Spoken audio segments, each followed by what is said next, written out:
This week's parsha, Parshas Vayechi, we began discussing at the end of last year that at the end of Parshas Vayechi in Bereshis Nun, chapter 50, Yud Tes Chav 19 and 20, when the brothers were asking Yosef for forgiveness, so Yosef responds, Vatem chashavtem ayra, even though you might have had ill intent, you might have wanted to cause harm to me. Elokim chashva latova. Hashem had other intentions. Rabos machshavas b'leivish. Many are the thoughts of man, but ultimately God decides. And the Orach Chaim HaKodesh points out that since he says that since, even though they had a machshava ra, but since ultimately God had intention for good, even though they might have ill intent, but God already had worked out the plan, and therefore it's similar to someone who has kavanah intent to give his friend something bad, kos maves, and instead he gives him a cup of wine, so she'ena mischayev klum. He's not liable at all. Gam midinei shamayim. So the Orach Chaim HaKadosh is saying a tremendous chiddush here, tremendous thing that a person can have a machshava ra, a person can have a bad thought, but ultimately, if good comes out, that's what, or specifically in this case, that this was God's plan, and everything worked out for the best. That Yosef got down to Mitzrayim and saved the whole world. So the brothers don't even need atonement. That the brothers don't have to be forgiven. However, at first glance, it seems to go with the Gemara we have in Kedushin. The Gemara in Kedushin says, Machshava ra eino mitztaref l'maisa. The bad thought, we don't consider it like an action. So that seems to go with the Orach Chaim. However, the Orach Chaim seems to be going against the Gemara in Nazir. The Gemara in Nazir on Chav Gimel Amud Aleph 23a, where for our purposes we'll summarize the case that a woman took a vow that she wasn't going to eat some cake, ice cream, chocolate, pizza, what have you, and she wanted to go on a diet or whatever the reason was, and ultimately a day later, a week later, she went ahead and she ate the pizza, she ate the cake, apparently in violation of the neder. However, not being known to her was her husband annulled the vow. So ultimately, she really didn't do anything wrong. She did not violate the vow. Nevertheless, the Mishnah says, Hashem yislach la. Hashem, in other words, you need forgiveness. You need atonement. So even though it seems to be a case of a machshava ra, she had bad intent, she had intent to violate the neder and eat the cake, but ultimately she didn't do anything wrong because there was no neder. Nevertheless, the Mishnah says, the Gemara Nazir tells us, Hashem yitzlach la. She requires atonement. So that seems to go against the Orach Chaim and the Gemara in Kedushin. So which one is it? When do we say a bad thought requires atonement, even though you ended up doing nothing wrong? And when do we say a machshava ra?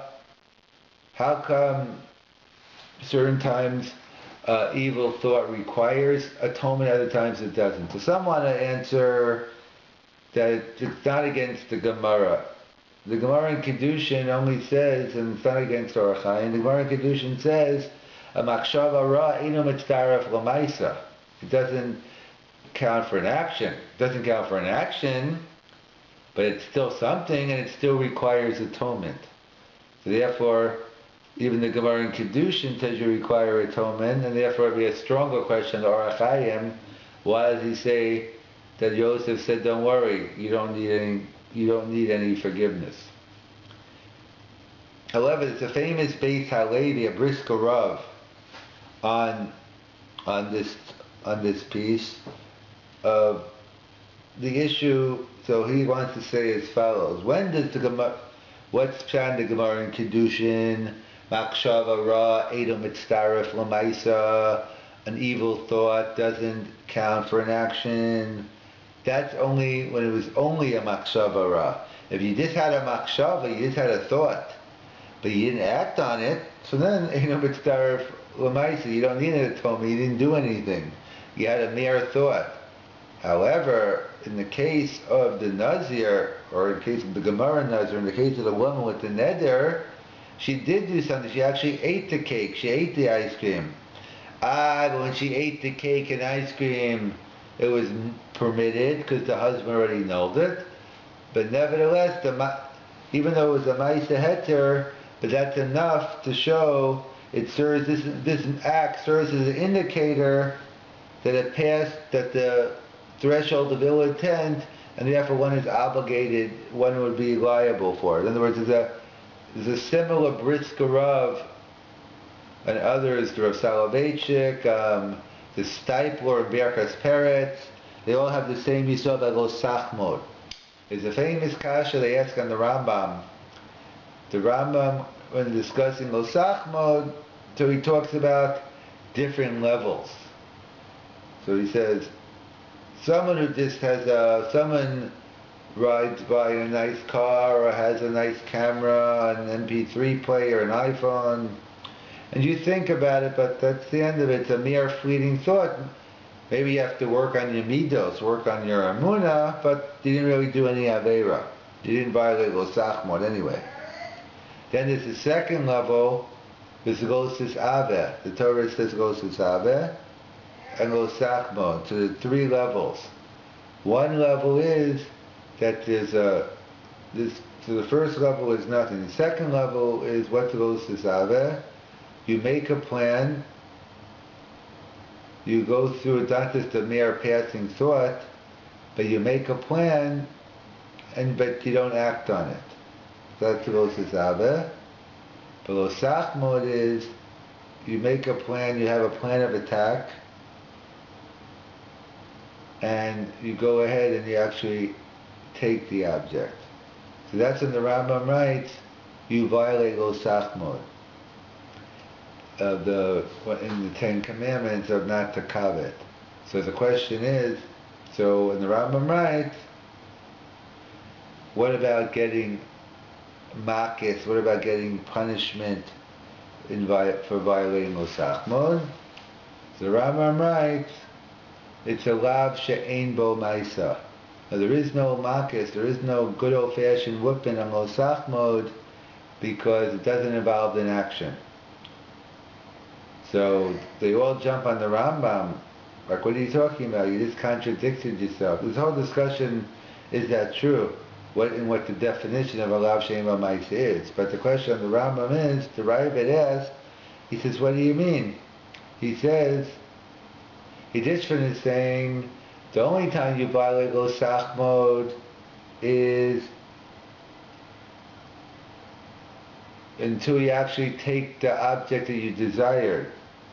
And the next line he says, but the reason why you don't get makis is because it's a lav she'ein bo ma'isa. It's a negative commandment which doesn't involve an action. So which one is it?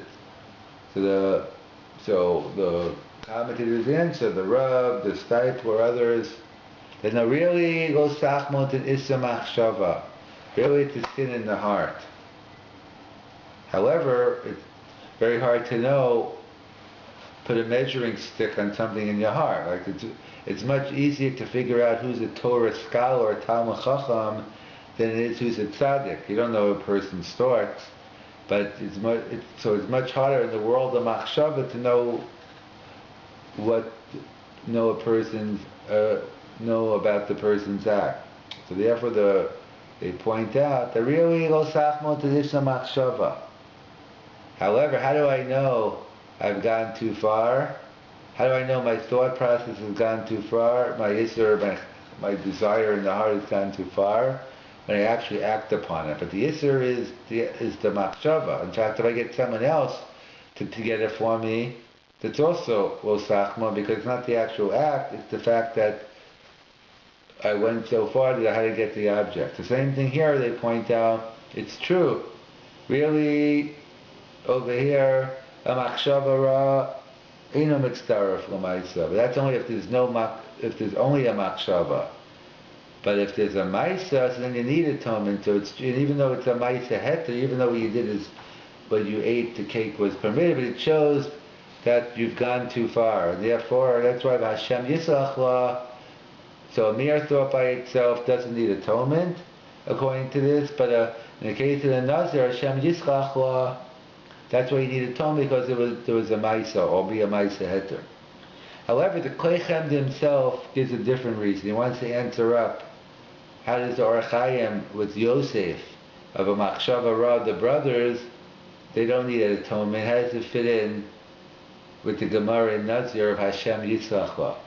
So the Kleichem that talks about many differences between mitzvahs bet adam makom and mitzvahs bet adam chaver, differences between commandments between man and God and man. In fact, one of the major differences is we make a bracha on a mitzvah bet adam makom, on a mitzvah between man and God, but we don't make a bracha on a mitzvah bet adam chavero. Why no brachas on mitzvah adam chavero? So the Kleichem writes because when it comes to so that's one question. So why don't we make a bracha on mitzvahs bet adam chavero? So we'll come back to it in a minute. So the Kleichem explains that's the difference. That's the difference between the case of Yosef and the case of the Nazir. So there's a Gemara in Menachos 64a. The Gemara talks about someone who's fishing on Shabbos. So fishing on Shabbos is a biblical prohibition. But we all know, Pikuach Nefesh, saving someone's life, you're permitted. So if you're fishing, you're trapping, that's a biblical prohibition. So what happened was the person was fishing on Shabbos, but lo and behold, he picked up his net and he found a human, he saved a life, a baby. So the Gemara wants to know, is he chayev, is he considered a machal Shabbos? Is he considered someone who's desecrating the Shabbos? The Gemara says, well, it depends. Do we go basar machshava or basar maisa? Do we go by the thought process or do we go by the action? So that's a whole discussion in the Gemara where they go basar maisa or basar machshava. So comes along the Kleichem and says, when is this machlokes? When do we have this dispute between maisa and machshava? That's only on a mitzvah bet adam l'makom. When we're talking about the Isser of Chilul Shabbos. But a mitzvah bet adam l'chaveiro, everyone agrees you go basa maisa, because by a mitzvah bet adam l'makom, the issue is, the ikar is the machshava, it's the thought process. That's what God has in mind. God knows what you're thinking. We can't judge motives, but God does and can, because He reads our mind. But when it comes to adam l'chaveiro, it's the bottom line, it's the totzah, it's the result. And that's why he says we don't make a bracha. A bracha is to get the kavana. But by adam l'chaveiro, you don't need the kavana. If I help the person, like the Chazal tells, if money falls out of your pocket and only picks it up, a poor person picks it up, you get the mitzvah because it's a totzah. And that's why when it comes to murder, so even if you hire a mercenary, or you tie someone up and you let the lion eat them up, you still consider a rotzeach, a murderer. But by Shabbos, if it's done indirectly, you're not labeled a machal Shabbos on a biblical level. So there's a fundamental difference between mitzvahs bet adam l'makom and chavero. So the Kleichem says, when does the world of machshava come into play? That's a mitzvahs bet adam l'makom. So therefore, when it comes to the mission, Nazir Hashem Yitzchak La, that's a mitzvah dan l'makom. So then we care about hamachshava. But when it came to Yosef and the brothers, we're talking about b'edam l'chaveiro. So as long as bottom line there was no harm done, that's what the Orach Chaim says. You don't need any atonement. And with this, we can explain something else. There's a famous Chazal which tells us, which we'll be reading in a couple of weeks, Parshas Peshalach, by the Atzmos Yosef, by the bones of Yosef.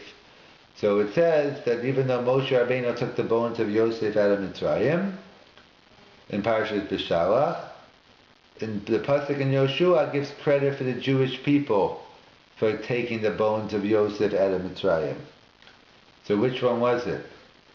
So everyone agrees in the facts were that Moshe took them out and Bnei Israel actually buried them. Yet, so why does the Pasuk in Yoshua give them credit for actually taking them out? That's what Chazal tell us, that Kol HaMatchil b'mitzvah, one who begins the mitzvah and someone else who finishes the mitzvah, the one who finishes the mitzvah doesn't only get credit for finishing the mitzvah, he gets credit even for starting it, for everything.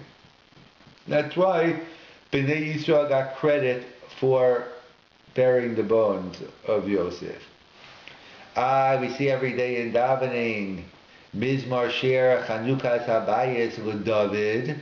When we talk about building the Beis HaMikdash, we seem to attribute it to David. And we all know David, for different reasons in Chazal, but he wasn't Zoche, he wasn't able to build the Beis HaMikdash. He started it, but Shlomo built it. So it should be Mizmar Shir Chanukas Habayis with Shlomo. Why David? We see from here the one who starts the mitzvah gets credit. So we have an apparent contradiction. Which one is it? Is the one who finishes the mitzvah get credit, or the one who starts the mitzvah get credit? So different posts can discuss what Moshe has answers. There's two ways of attacking this question. One is the difference between Moshe versus David.